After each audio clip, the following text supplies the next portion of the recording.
se învârte și am văzut cu toții că se învârte.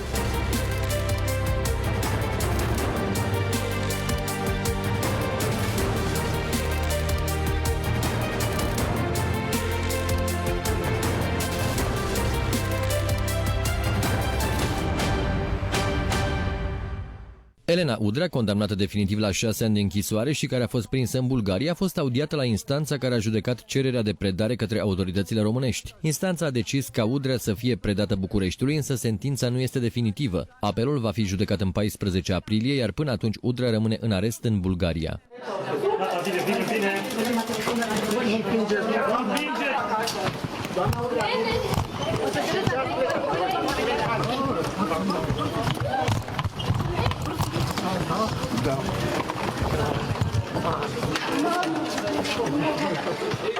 Elena Udrea a spus în timpul judecării cererii de extradare că dorește să se țină cont de faptul că este mamă. Udrea a fost surprinsă în timp ce plângea în sala de judecată și a cerut orice altă măsură, dar nu arestul, pentru că vrea să fie alături de copilul ei. Am fost hărțuită tot timpul, am mai fost condamnată odată, am făcut mai multe plângeri, cer orice altă măsură preventivă, dar nu arest. Vreau să fiu alături de copilul meu. Sunt o mamă, vă rog să țineți cont de asta. De asemenea, Udrea a făcut cerere de azil politic în Grecia și a fost însoțită în sala de judecată de un avocat venit din România, care a fost însă extrem de reținut în a da detalii despre ce s-a discutat. Domnule avocat, înțelegem că rămâne în arest, dar ce se întâmplă cu mandatul? Puteți să ne spuneți? Vă rog, ne-ați putea lămuri? Ne-ați putea lămuri ce se întâmplă cu mandatul? Înțelegem doar că rămâne în arest cu drept de apel, care se va judeca pe 14 aprilie la Curtea de Apel de la Sofia. Ce probleme de sănătate are? Domnule avocat, a cerut azil politic în Grecia, înțelegem. Elena Udrea a părăsit România cu câteva ore înainte de pronunțarea judecătorilor români, care au decis ca aceasta să execute cei 6 ani de închisoare primiți în dosarul Galabute. După o noapte petrecută în arestul poliției de frontieră Petrici, la 19 km de locul unde a fost prinsă, Elena Udrea a apărut ieri în fața instanței din Bulgaria, dar ședința la care se judeca cererea procurorilor de a rămâne în arest încă 72 de ore s-a suspendat pentru că nu exista translator și s-a amânat pentru astăzi. Potrivit polițiștilor de frontiere români, Elena Udrea ieșise din țară încă de dimineață pentru că nu avea nicio interdicție să călătorească, ajungând în capitala Bulgariei, Sofia, de unde a încercat să plece în Grecia, însă mașina sa a fost observată pe drum de camerele de supraveghere a traficului. În jurul orei 18, polițiștii de frontieră bulgari au reținut-o în vama cu Lata. Între timp a venit și o primă reacție extrem de dură din partea celui care a protejat-o pe Elena Udrea ani de zile. Traian Băsescu se așteaptă ca și fiica sa Ioana să aibă mari probleme. Am fost 10 ani în Consiliul European. Când se întrunea o majoritate care susținea un lucru care nu convenea Germaniei, doamna, în faza inițială, Schröder, pe urmă doamna Merkel spuneau: eu nu pot până nu consult Curtea Constituțională de la Karlsruhe. Acolo e Curtea Constituțională a Germaniei. Da. Se bloca orice decizie până când nu se pronunța Curtea Constituțională a Germaniei. Niciodată Germania n-a acceptat, sau vreun alt stat n-a acceptat ca deciziile Consiliului European să fie impuse statelor fără să-și controleze curțile constituționale. Face pulbere Constituția României. Am aflat de la domnul Dragnea că se întâlneau săptămânal la K2 doamna Chioveși, domnul Ponta, care era șeful dumneavoastră. Cum n-ați știut dumneavoastră, n-am știut nici eu. George Maior, Coldea, cine mai era? Dâncu, da? Deci ăștia care ne dau lecții majore acum, de moral. Se întâlneau la K2. Acolo se stabileau și ne-a spus domnul Dragnea că știe când se stabileau arestări. Eu am trimis-o pe doamna Udrea pentru că știam că Ponta a fost angajat la Dorin Cocoș. Din procesul în care este și fiica mea să aibă îndreptare către lege. Mă aștept să aibă îndreptare către numele Băsescu. Astăzi, din păcate, s-au întâmplat mai multe incidente grave pe teritoriul României, incendii, dar și accidente. Unul dintre ele l-a avut protagonist pe cunoscutul pilot de raliuri Bogdan Marișca.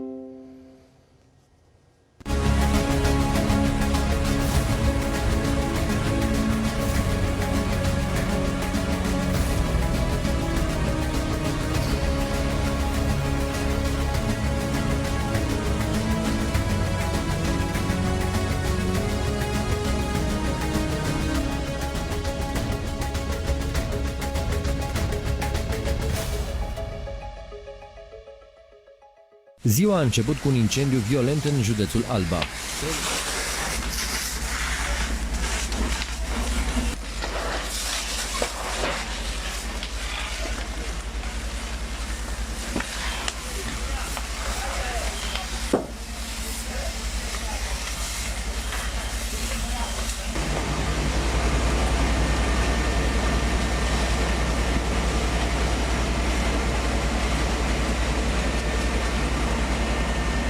Trei locuințe au fost cuprinse de flăcări în localitatea Bistra. Mai multe echipaje de pompieri s-au luptat cu flăcările și au avut nevoie de ajutoare suplimentare. Un bărbat a suferit arsuri la nivelul mâinilor și feței și a primit ajutor din partea medicilor. Alte două mașini au fost afectate. Incendiul a fost în cele din urmă lichidat. Autoritățile fac cercetări pentru a descoperi de la ce a pornit incendiul. Nici capitala nu a fost ferită de incendii. Două zone cu case din sectoarele 1 și 5 au fost afectate de incendii, intervenția promptă a pompierilor făcând ca lucrurile să nu se agraveze.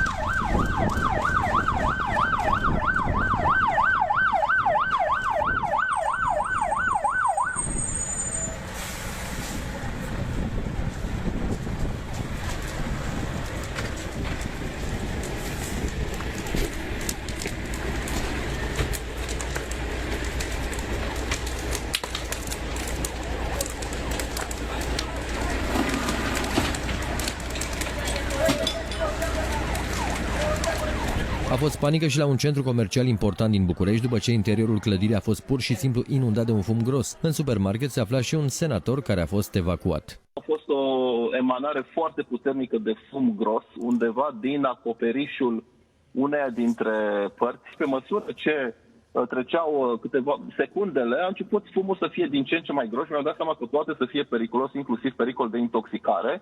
Am trecut de zona cu fum, oamenii făceau cumpărături în continuare, liniștiți, până când în cele din urmă, cred că după vreo 4-5 minute, cineva s-a sesizat și au început să evacueze astfel de situații. Ar trebui să existe oameni antrenați să intervină cât se poate de repede. Din păcate, într-o stare de a nu fi pregătiți pentru astfel de situații. Și cred că asta este un lucru foarte, foarte grav. Tot astăzi, echipajul Bogdan Marișca Sebastian Itu a fost implicat într-un accident la raliul Maramureșului, ieșind în decor în timpul probei speciale cu numărul 5, Copalnic. Mașina de concurs pilotată de multiplul campion național Bogdan Marișca, un model Ford Fiesta R5, s-a izbit de un copac, fiind avariată în special în partea dreaptă. A fost activat butonul SOS, pilotul a ieșit singur din mașină și imediat din start a plecat spre locul accidentului, o ambulanță de la Serviciul de Ambulanță Județean. Copilotul era cooperant și conștient, însă conform protocolului s-a decis intervenția descarcerării pentru extragerea lui din mașina de concurs pentru a evita anumite leziuni care nu erau vizibile. A fost transportat spre UPU Baia Mare cu ambulanța. La unitatea medicală a fost diagnosticat cu traumatism craniocerebral ușor și un hematom la cotul drept. Itu este în afara oricărui pericol, dar se află sub investigații. Pilotul Bogdan Marișca este alături de el la spital, acesta neavând nevoie de nicio intervenție medicală. Din păcate azi am avut un incident. Din fericire, mașina și sistemele de siguranță și-au făcut treaba. Oamenii care au intervenit, procedurile ne-au ajutat pentru că s-a intervenit foarte repede. Sebi este bine, am ieșit de la el. Va fi supraveghere până mâine, nu are nimic grup, nu are leziuni și asta este foarte important. Și asta a ajutat datorită sistemul de siguranță la mașini și a felul în care s-a intervenit. Le mulțumim celor de la UPU, de la SMUR pe Baia Mare pentru profesionalism și sperăm să venim cu vești bune în continuare. Deocamdată lucrurile sunt țara fi sub control. Marișca și Itu formează cel mai longeviv echipaj din campionatul național de raliuri, cei doi făcând echipă în mașina de concurs încă din 1997. În momentul accidentului, aceștia se aflau pe locul 3 în topul general de la raliul Maramureșului. Ca urmare a accidentului, proba specială cu numărul 5 a fost anulată, iar din motive de securitate s-a luat o decizie asemănătoare și pentru a 6-a probă. Am revenit și vă spuneam că am pregătit un documentar absolut senzațional pe care vă invit să nu îl ratați. BBC scoate la iveală noi informații despre asasinarea lui Boris Nemțov, politicianul care ar fi avut cele mai mari șanse să ia locul lui Vladimir Putin dacă Rusia ar fi fost o țară liberă. Boris Nemțov, fost ministru, fost vicepremier în perioada lui Boris Yeltsin, în anii 90, un politician cu viziuni reformiste, tânăr, foarte dinamic, foarte priceput și foarte apreciat. Un rus cum găsești mai rar în acea țară dominată de niște mecanisme dictatoriale. Și tocmai pentru că dictatura nu permite sub nicio formă critica sau opoziția, Boris Nemțov a fost eliminat la 56 de ani. În Rusia, dacă te opui lui Vladimir Putin, fie înfunzi pușcăria, fie ești otrăvit, fie ești otrăvit și înfunzi pușcăria, cum este cazul actualului opozant Alexandru Navalny, fie ești ucis cu un glonț în ceafă, fie faci pușcărie, ești otrăvit și apoi ești aruncat peste graniță, cum este cazul lui Mihail Hodorkovski. Au fost foarte mulți tineri ruși care au vrut să schimbe țara. Nu au putut. Oricare dintre aceste metode KGBiste le-au fost aplicate. Boris Nemțov era un personaj șarmant, un politician cu foarte multă priză la public. El a fost asasinat exact în fața Kremlinului, palatul de miliarde de dolari în care muncește, în ghilimele, Vladimir Putin. De ce a fost omorât Boris Nemțov? Pentru că îl critica pe Putin. De ce a fost omorât Boris Nemțov? Pentru că spunea că Rusia alunecă din nou spre dictatură stalinistă. De ce a fost ucis Boris Nemțov? Pentru că urma să prezinte dovezile prezenței militare a Rusiei în Donbass din 2014. Odată cu anexarea ilegală a peninsulei Crimea, a avut loc o invazie militară în estul Ucrainei, invazie care n-a fost niciodată recunoscută de Moscova. Ce altceva să spună Putin decât mari minciuni? Ei bine, Boris Nemțov intrase în posesia unor documente senzaționale, prin care Ministerul Apărării evidenția militarii ruși morți în invazia Ucrainei, în Donbass, din 2015 până în anul în care a murit Boris Nemțov. 2. Avea și dovada plăților pe care Ministerul Apărării de la Moscova le făcea familiilor militarilor uciși în Donbass. Era așadar dovada foarte clară că Putin minte, că invadează Ucraina și că acolo omoară oameni nevinovați. Acum avem un război pe față, nu mai există Boris Nemțov. Priviți acest documentar absolut senzațional realizat de BBC și cred că e bine să reflectăm la ce fel de societate este Rusia astăzi, cât de mult seamănă Vladimir Putin cu Iosif Stalin și ce ne așteaptă din perspectiva speranțelor că totul ar putea să ia sfârșit cândva la Moscova. Moscow, February 27th, 2015. Was walking along this bridge when his killers struck. Just before midnight, Russian politician Boris Nemtsov, a fierce critic of Vladimir Putin, is shot dead on a bridge in the shadow of the Kremlin.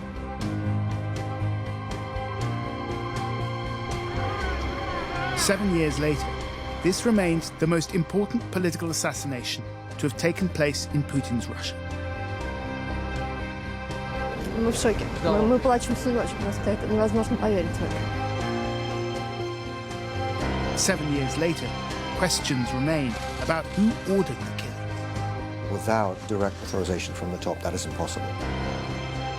7 years later, we find new evidence that a Russian agent linked to a secret assassination squad was tracking Boris Nemtsov across the country in the last year of Nemtsov's life. The Russian people are getting used to a new force in their country's politics, the Deputy Prime Minister Boris Nemtsov.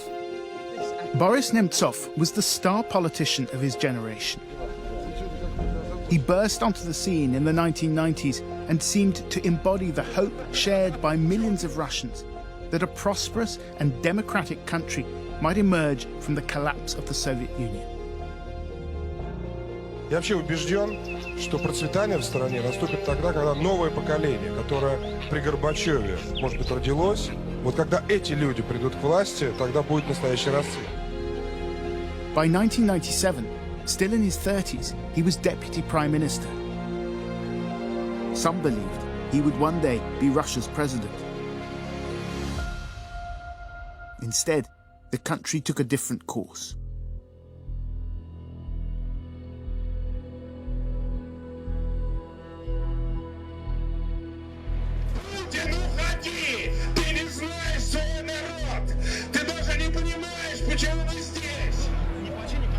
Pushed to the margins of Russian politics, Nemtsov became the most vocal critic of Putin's rule.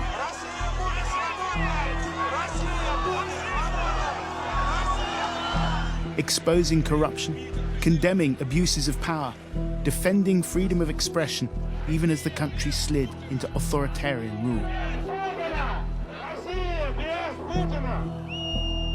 When Russia annexed Crimea in 2014, Nemtsov denounced what he saw as an unprovoked attack by an increasingly autocratic president. Мы должны сказать «нет войне», мы должны сказать «хватит маразму», мы должны сказать «Россия и Украина без Путина». He knew it was dangerous to speak so bluntly.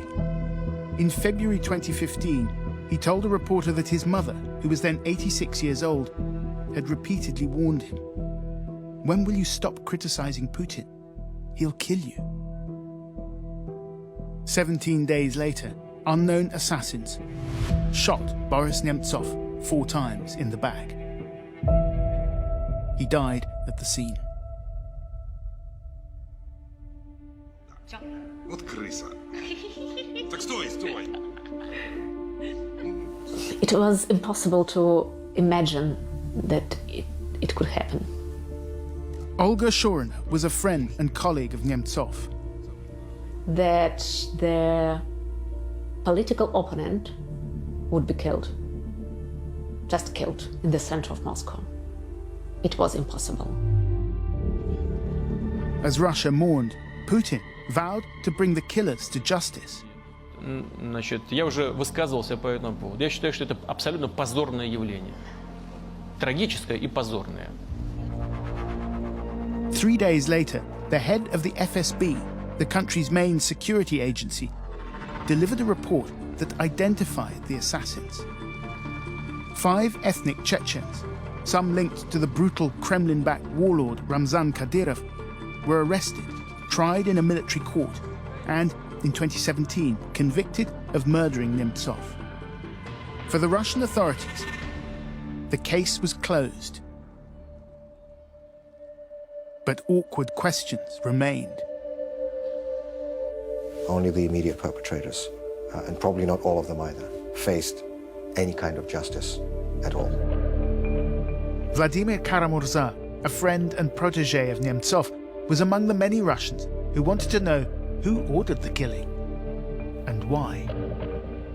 You cannot consider a crime to be solved unless you also have the organizers and masterminds, not just the sort of the lowest level of perpetrators. Who then was the ultimate mastermind? One day, they hoped, new evidence might come to light. And now, 7 years later, it has. Journalists at Bellingcat, The Insider, and BBC Eye investigations can now reveal that in the year running up to his murder, Boris Nemtsov was being shadowed by a government agent linked to a secret assassination squad. According to his documents, the man's name is Valery Nikolaevich Sukharev, and all the evidence indicates he serves with the FSB. Sukharev has no public profile, and as far as we can tell, was unknown to Nemtsov. But when we got hold of the train and flight reservations Sukharev made that year and checked them against the known movements of Nemtsov, an unmistakable pattern emerged.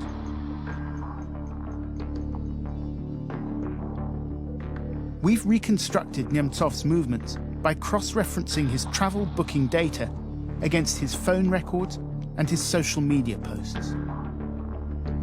Most of these trips took him from Moscow, where he lived, to Yaroslavl, where he sat in the regional parliament. According to the booking data we obtained, these are the journeys taken by Boris Nemtsov in the year running up to his murder. And these are the trips made by FSB agent Valery Sukharev. Sukharev made 15 round trips. On 13 of these journeys, he was shadowing Boris Nemtsov, including on a round trip from Moscow just 10 days before Nemtsov was killed. The first tale, for which we have evidence, took place on May the 19th, 2014. At 13:35, Nemtsov set off from Moscow's Yaroslavsky railway station and headed to Yaroslavl, where he was due to attend a meeting in parliament. Sukharev followed on another train, arriving exactly 25 minutes after Nemtsov. The next day, Sukharev got back to Moscow just after 9 o'clock, a day before Nemtsov's return. A similar pattern recurs through the autumn and winter of 2014. Nemtsov takes the train to Yaroslavl, shadowed by Sukharev. It looks like Sukharev knew Nemtsov's plans in advance, because he often arrived in the city just ahead of his target.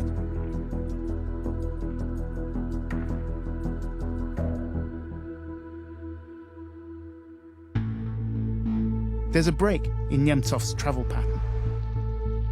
A single trip to Novosibirsk made in July 2014. And it's here that we find something even more interesting. According to the travel data, Nemtsov booked his flight online on July the 2nd at exactly 10 minutes past midnight. Sukharev was also in Siberia that weekend, and this time he was not alone.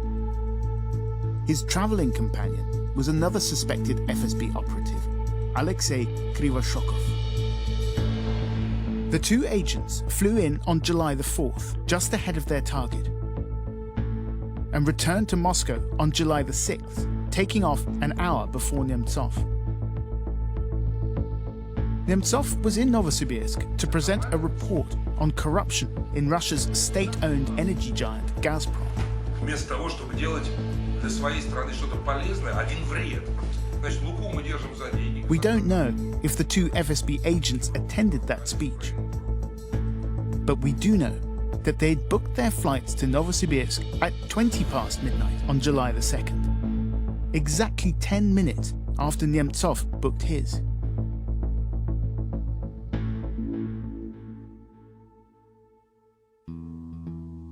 How might an FSB agent find out with such precision the travel plans of a man he was tailing? That would be the easiest thing in Russia. Christo Grozev is an investigative journalist who's helped expose a state-backed assassination program in Russia. there's this database called Magistral, and it's a centralized system of keeping track of every ticket that a person purchases on planes, on boats, on trains. And if you're an FSB officer, you would just be able to log into that database and see, for a particular person, all of the tickets that they're purchasing, have purchased, or are buying at this very moment. It looks as though, just after midnight on July the 2nd, the Magistral system alerted the FSB agents to the flight booking that Nemtsov had just made. This allowed the two officers, Sukharev and Krivishchakov, to buy tickets that would get them into Novosibirsk just before Nemtsov. Magistral makes life a lot easier for Russia's security agents, but it can also be used to expose them. We only know so much about the movements of Sukharev and Krivishchakov because their travel reservations too were captured by Magistral. There's a huge black market for data in Russia.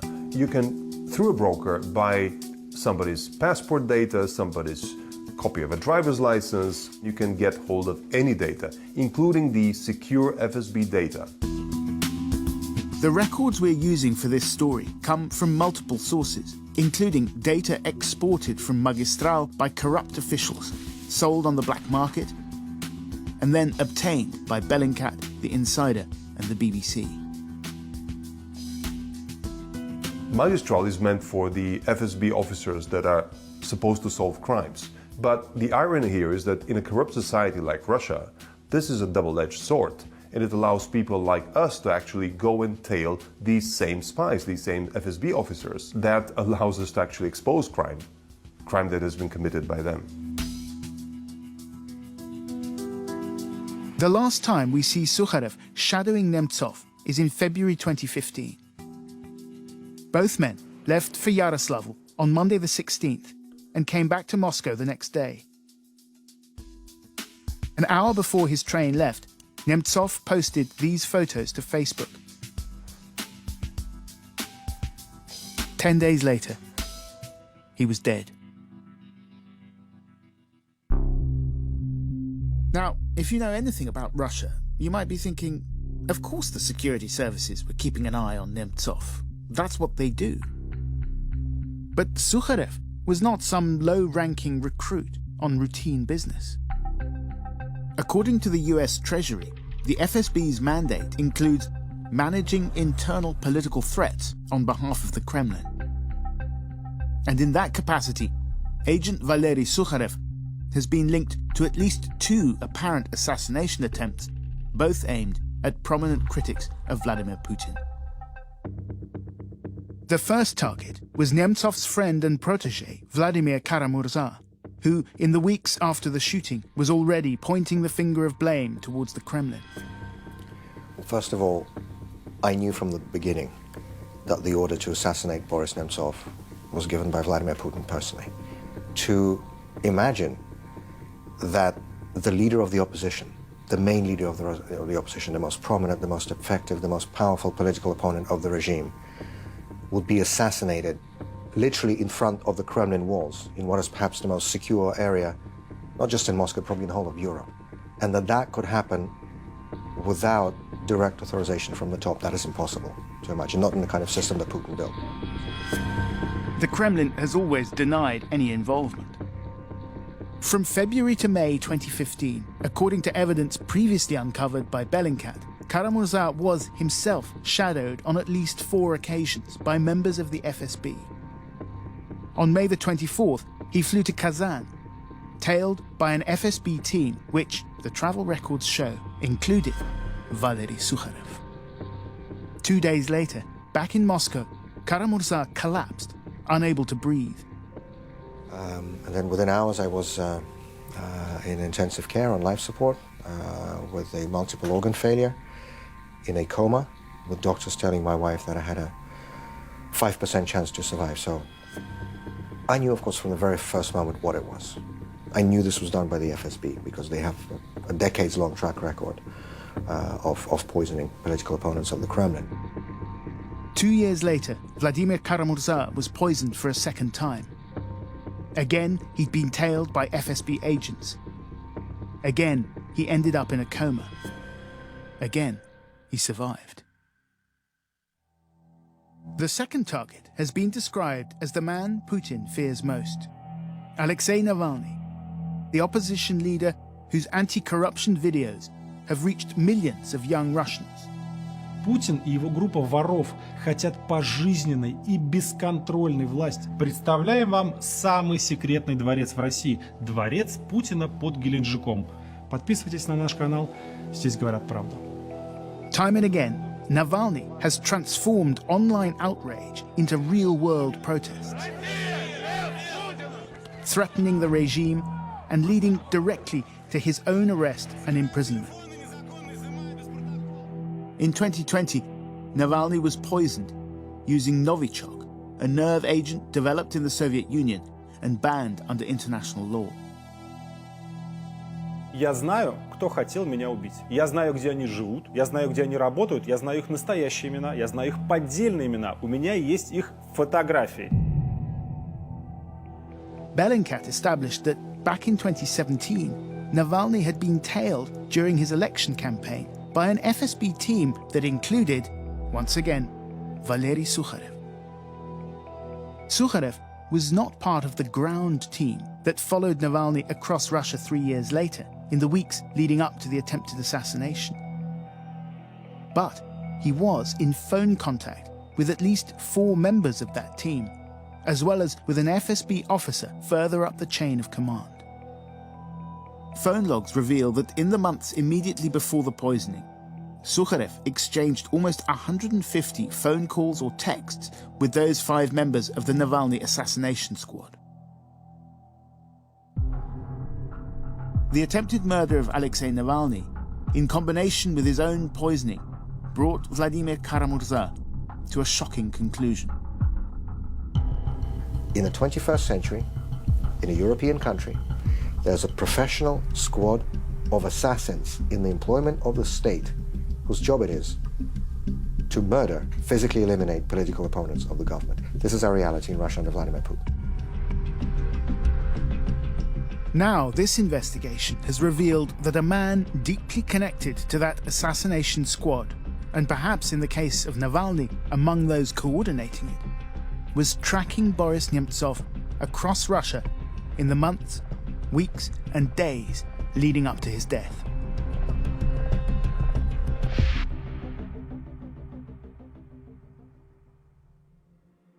We put these findings to the Russian government and to the FSB. The Kremlin spokesman, Dmitry Peskov, told us all of this has nothing to do with the Russian government. It looks like another fabrication. The FSB did not respond. As a method of killing your enemies, poison doesn't always work. But it offers the assassin one key advantage: deniability. The victim was diabetic. He drank too much, or overdosed on antidepressants. All of these things were suggested by state-controlled media after Navalny, Kara-Murza, and other critics of Putin fell ill. Shooting someone in the back, a stone's throw from the Kremlin, leaves no such doubts. But perhaps that was the point. The idea of Putin is to have nobody inside Russia against him. But there are still people who are against. Putin doesn't want them to be seen, to be heard. That murder, that assassination was the demonstration of this. Stop talking. You can be against, but stop demonstrating. Don't go to rallies. Don't speak about it. Don't speak out your opinions. Since then, we understand that he will kill everybody who is against him. 7 years later, Russia is waging an all-out war against Ukraine. A war being fought with a ruthless disregard for civilian life. Back home, opposition to Putin is being crushed. Dissent silenced. But despite the propaganda and the fear, Boris Nemtsov and the Russia he stood for has not been forgotten. Solo spot câteva secunde, ne întoarcem imediat. Când durerea de cap persistă și totul în jur se transformă în zgomot, antinevralgic P, sau când durerea musculară te oprește din drum, antinevralgic P, și atunci când durerea dentară te ia prin surprindere, antinevralgic P. Prin combinația celor 3 substanțe active, antinevralgic P acționează rapid împotriva durerilor de cap, dentare sau articulare. Antinevralgic P nu lăsa durerea să îți transforme viața de zi cu zi. Acesta este un medicament. Citiți cu atenție prospectul.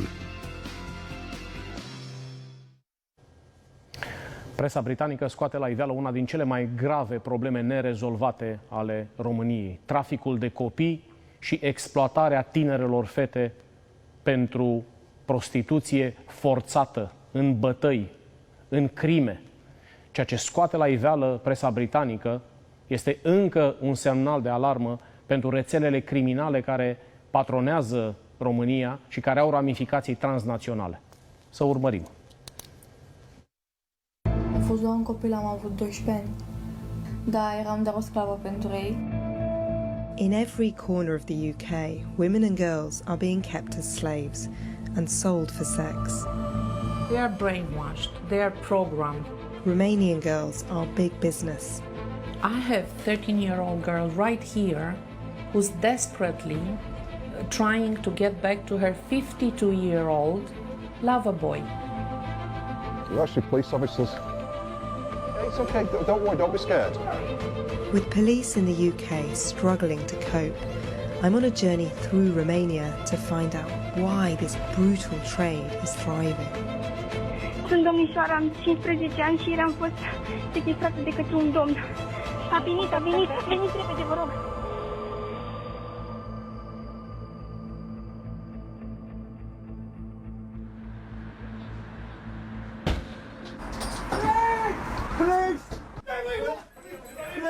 Have you got some clothes? Where's your clothes, more importantly?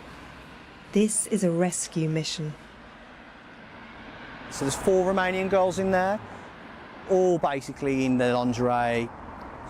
It's just being used as a brothel.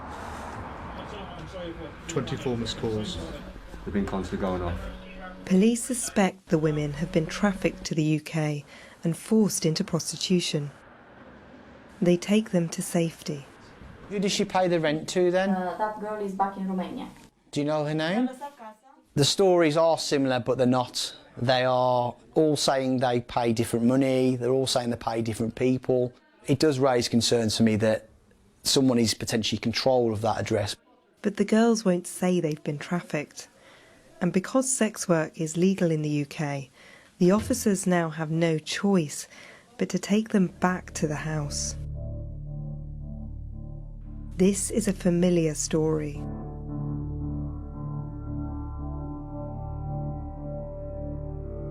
I've come to Romania to find out why so many girls are being trafficked and why they're so reluctant to accept help.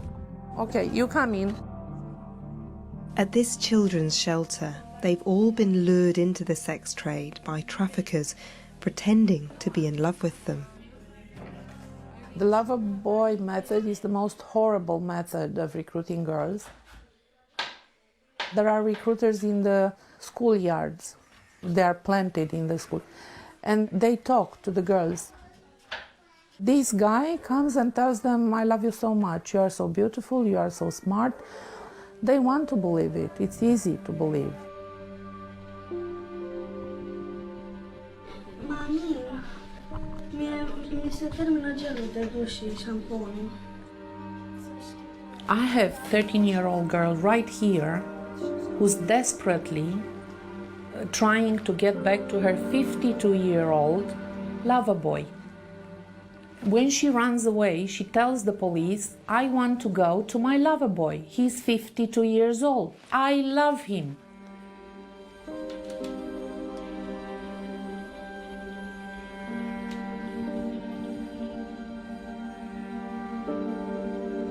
They're getting younger and younger. The younger the girl, the easier it is for the trafficker to scare her. Now we have girls as young as 12. When they get to us, they started at 10. After years of being trafficked in Romania, the girls are often brought to the UK, where there's more money to be made.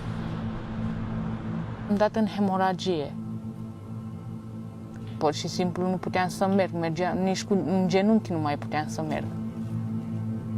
Eram pe cale să mor. Elena was rescued from a flat after being left for dead by her traffickers. I've never seen anyone in that state before. She was repeatedly beaten. She had lots of wounds on her body. One of the consultants had estimated that she'd only had 48 hours to live. She was brought to the UK by a man she thought she loved. We're meeting just a few months after her escape, and I can see how traumatized she is. Același lucru, să te culci cu diverse bărbați. How many men used to come each day? Să zic așa, aproximativ, dacă vineau 10, 20, eram spionată din toate punctele de vedere. El știa tot. Câți bani se fac, cum se fac. Într-o zi, dacă făceam 1000 de lire, toți banii care îi făceam, îi trimiteam lui. Sex trafficking is rife in the UK. I don't think we've got anywhere near the true picture of how many victims there are there. It's got harder for us because it could be anywhere. We don't know where to go to. We don't know where to go and visit. The houses, it's just a normal house on a normal street. People will have neighbours who are victims of sex trafficking. Detective Colin Ward finds women he thinks Well, there's very little trust in the police. I've been doing this for 14 years now. I can count on one hand probably how many victims have gone, I'm a victim, I need help.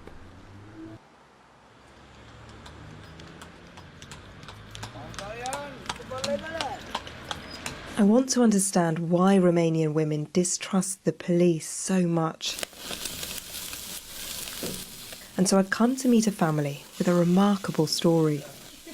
They're celebrating. Their daughter Andrea has just returned home after being trafficked 3 years ago. Am fost doar un copil, am avut 12 ani. Da, eram doar o sclavă pentru ei. Făceam tot ce îmi spuneau. Au început să fie nevoie de bani. Și știau că singura opțiune este să mă prostituez. Andrea's parents say they knew who'd taken her, but the police wouldn't help them. La poliție când mergeam, nu auzeam decât că ei nu au ce să facă, că nu au personal ca să poată să meargă să o caute. Mergeam, ieșeam în oraș și o căutam cu mașina. Eventually, she decided to rescue her daughter alone. She arranged to meet the trafficker by setting up a fake drug deal. Deci aici e locul unde am găsit-o pe portbagajul mașinii. Și a deschis portbagajul, a tras-o jos.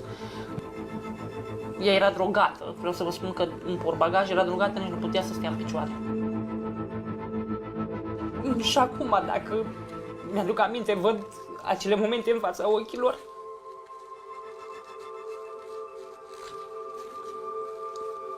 Nu știam cum copilul meu era acasă și cum am găsit-o.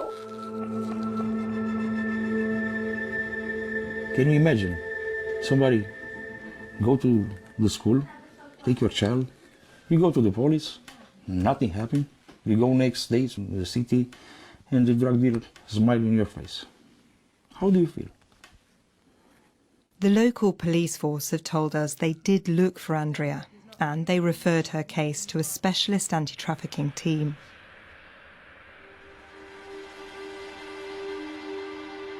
But then came a case that shocked the country. A 15-year-old girl was kidnapped on her way home from school. This is the call she made to the police. Sunt domnișoara, am 15 ani și ieri am fost sechestrată de către un domn. Vă rog, veniți repede, nu știu unde sunt. Ai fost violată? Da, am fost violată. She was repeatedly asking Will you come here? Will you send somebody to save me? Veniți cât mai repede. And they were mocking her because she didn't know where she is detained. Ia, uită-te pe... A venit, veniți repede, vă rog. Police didn't trace Alexandra's phone call. It would be more than 24 hours before they entered the house. By then, she'd been murdered.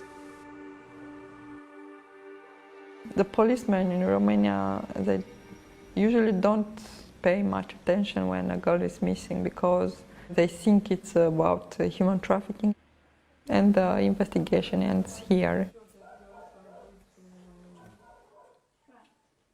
How do you feel about the way the police have handled your case? Poate n-au luat-o ca pe glumă. Dacă luau de serios de prima dată, eu cred că astăzi era aici cu noi. Here is the candles that people are bringing from all over the country. Why are people coming from so far? To make the authorities see that we care about what happened and we expect something to change.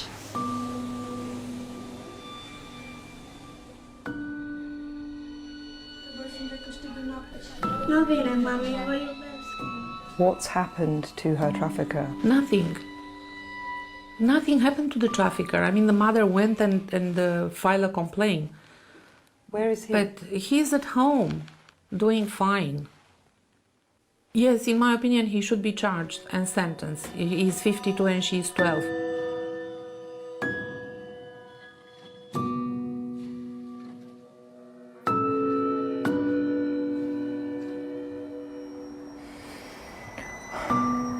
What needs to change here? Trafficking, it's an organized crime. As it is now, the income is high, the risk is low. But if you reverse the equation and you put them in jail for a long time and confiscate everything they have, then it's not going to be that easy to do trafficking. I think that they will think twice. Over the past year, the Romanian government says it's made efforts to tackle trafficking. There are now tougher sentences for trafficking children. But on the ground, it's made little difference.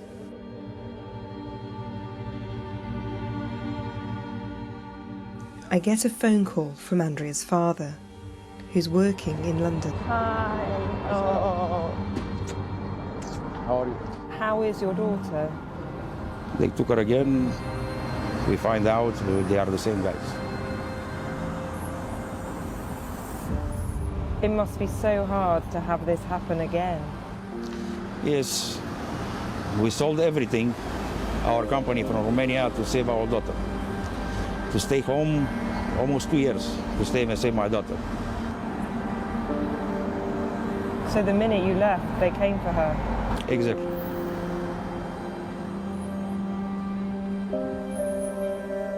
I feel angry because I hear these stories for 20 years and we should have stopped this by now. The bottom line is that we don't care.